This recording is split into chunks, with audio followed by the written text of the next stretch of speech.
Yes, my name is Brian McPherson with EGI. I've been with EGI since 2006, and then prior to being at EGI, I was at New Mexico for 10 years. Started working on carbon capture and storage in 1997.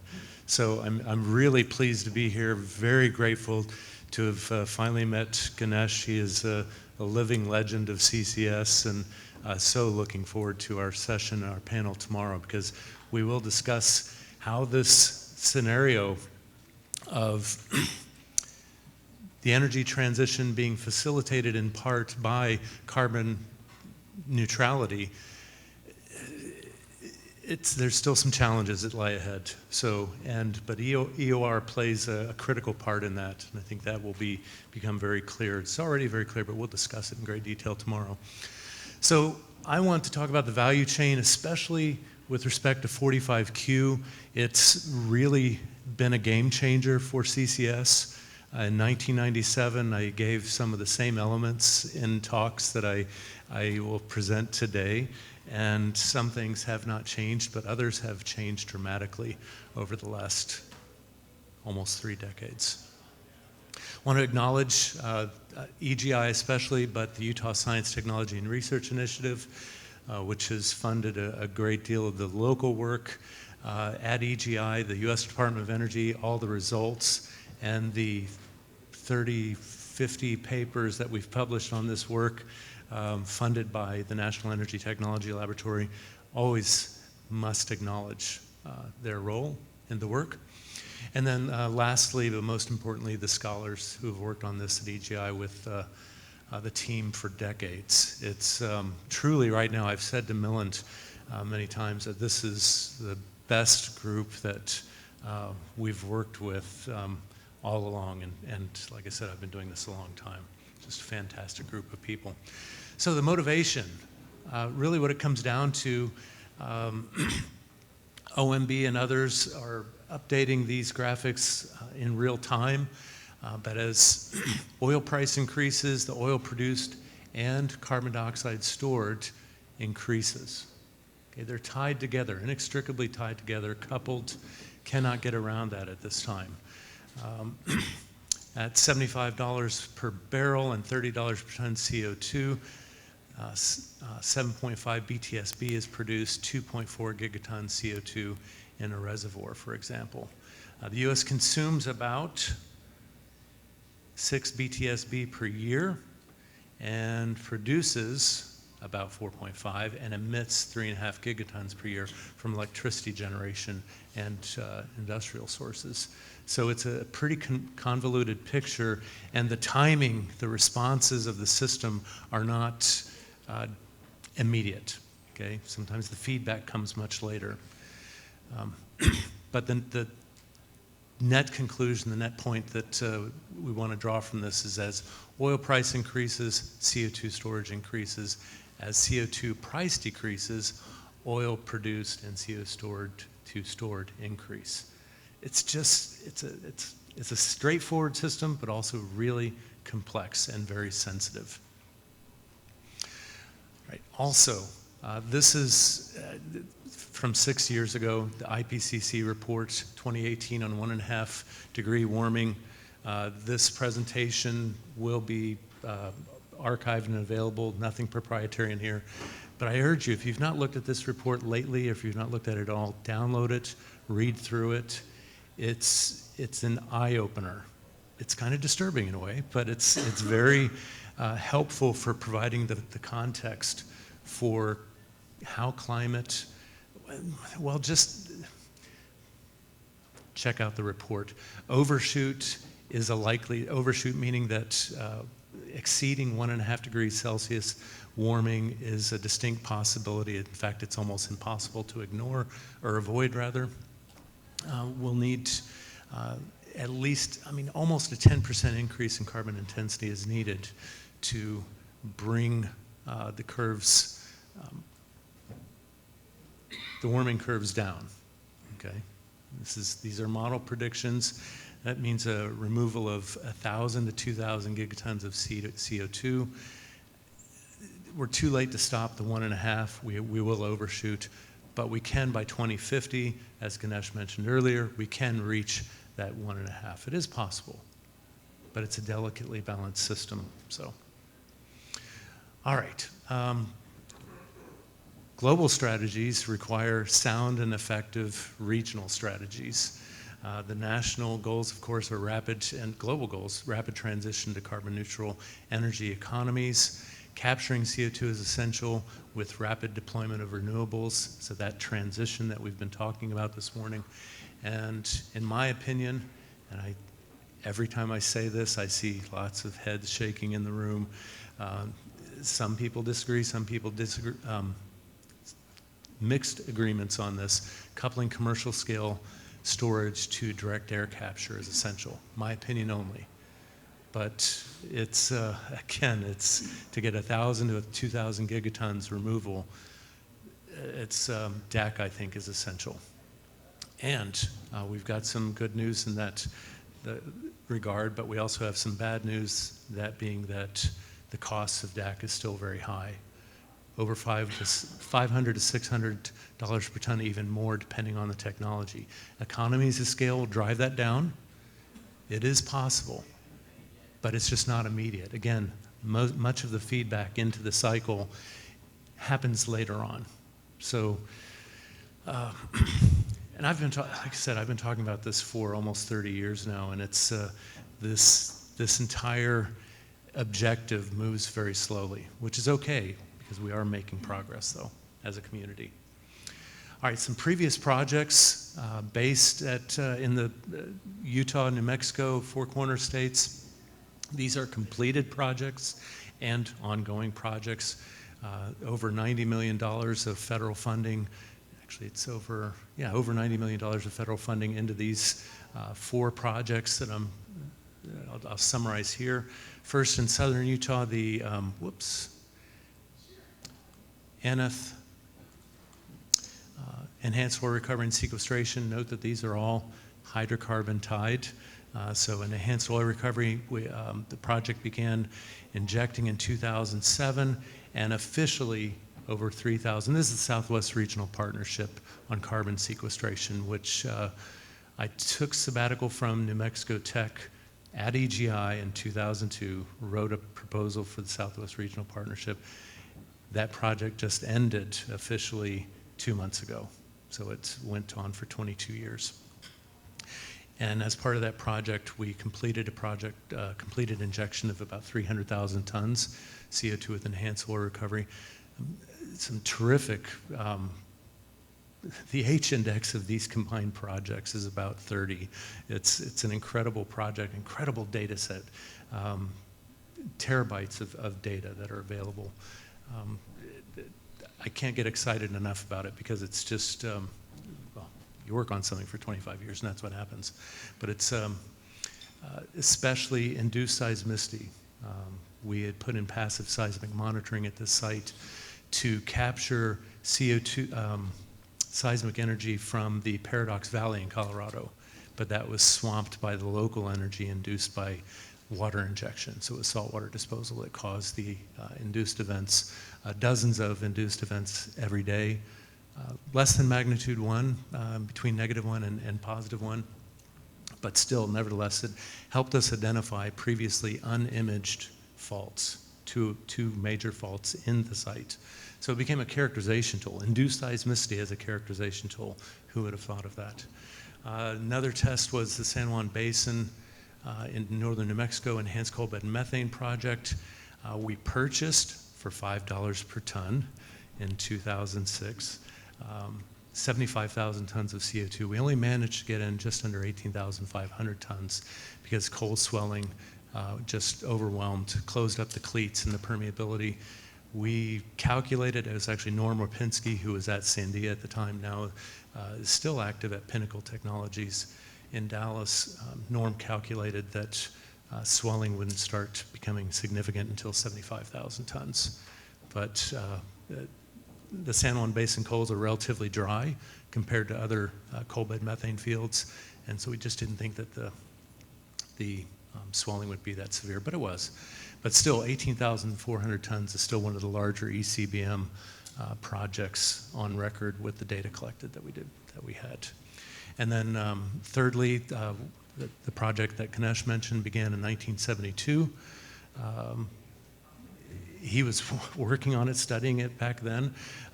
It's the hallmark CO2 EOR project. Just the Permian Basin, we conducted successful 4D seismic imaging, VSP, over 350,000 tons per year injection rate. So you do the math, there's over 30 million tons of CO2 coming from, and again, Ganesh mentioned it's anthropogenic CO2, it's natural CO2 actually, from the McElmo Dome in southern Colorado. 30 million tons per year piped from Colorado to Texas for this and other fields. And we were fortunate enough that Kinder Morgan at the time was very amenable to us coming in and monitoring the daylights out of it. Really successful project. We are still studying those data, collecting those data, and still working on that project. We transitioned to northern Texas and the Farnsworth Enhanced Oil Recovery Project. That began injection of CO2 in 2002, and it's still ongoing. And to date, there's over 1 million tons stored, well over 1 million tons injected, but over 1 million tons net storage in that project so far. And again, that we managed, because of the data and the great outcomes of this project, we managed to extend this project a lot of years beyond its original life. It just ended in 2020, officially 2 months ago, end of July. So great stuff. Some big picture lessons learned from these. Oil and gas fields, I say can play an important role. I think it's the important role. The limitation comes in Class 6 versus Class 2 UIC permits. Class 2 permits, the binder that describes the requirements for Class 2 is huge, but it's mature and can be achieved in a month, couple months, if needed. Class 6, though, looking at several years to permit a project, even with state primacy. It's a very difficult achievement, and if only we could create a hybrid Class 2, Class 6 transitional permit, because EOR plays such a huge role in facilitating deep saline sequestration and storage of CO2 underneath those oil fields. There's almost always deep saline reservoirs available. Great way to tackle this. In all cases, difficult to predict geomechanical processes. In all cases, difficult to predict induced or triggered seismicity. Tracers and passive seismic monitoring are particularly cost effective. In fact, the team's most impressive work has come out of the tracers and the seismic monitoring work. Just incredible data sets. Now, I want to talk about EGI and its evolving, what's turning into a carbon management hub overall. Uinta Basin Carbon Safe Project begun less than a year ago. Rocky Mountain Carbon Safe Project just awarded last Friday. Red Rock Stack Hub with Fervo Energy, that was awarded last year, just finishing negotiation. Basin and Range Carbon Safe Project, that was awarded last Friday. And the Southwest Regional DAC Hub, led by ASU, awarded last year and just completing negotiation now. All of these projects getting underway, getting traction in 2024, right now. It's a really exciting time. I'll talk about the funding of each of these and the interplay of that with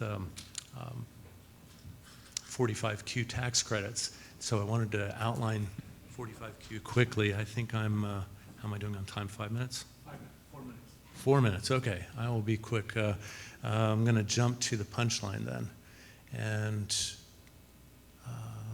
Catch Act, IRA Inflation Reduction Act, it is extended. So 45Q begun a long time ago under the Trump administration, 2018, signed and then further expanded in the Inflation Reduction Act to 2033, and then also increasing, I'm gonna get right up here, $60 per ton. It was $35 per ton for enhanced oil recovery, now $60. Originally $50 per ton in deep saline, now $85.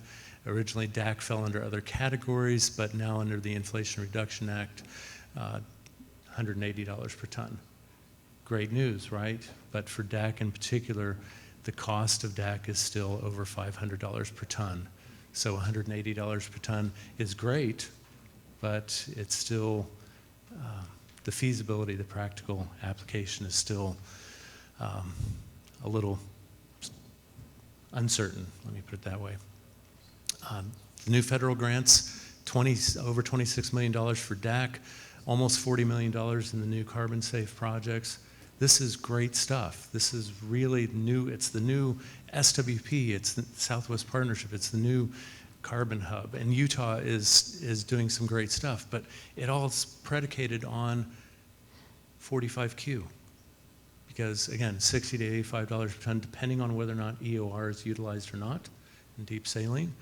Likewise, Rocky Mountain Carbon Safe, it's going to be $85 per ton at most. Red Rock's, the Fervo DAC Hub, $180. The Southwest Regional DAC Hub, $180 per ton. But again, it depends on the sources, because the capital investment for retrofitting those power plants, the potential sources, and or the Rocky Mountain Carbon Safe actually offers a clean source of CO2. It's only about 70,000 tons per year, but it's still clean in the form of coal bed methane gas stripping. And then likewise, the Utah Iron DRI, that's a almost necessarily clean source of CO2, pure source of CO2, source of pure CO2.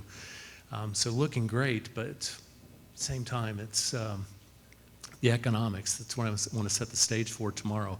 EOR, 45Q, and the economics with respect to moving forward in CCS. That session is at 10:45 a.m. tomorrow.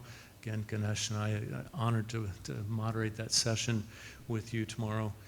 It'll just be terrific, but I want to discuss and leave it with, the economics, motivation of economics, the timing. Will 45Q knock CCS out of the park, and what's the role of direct air capture and all of that? So I think I have a minute left for questions, so leave it at that.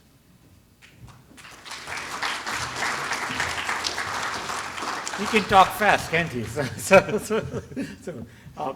Questions for Brian? Go ahead.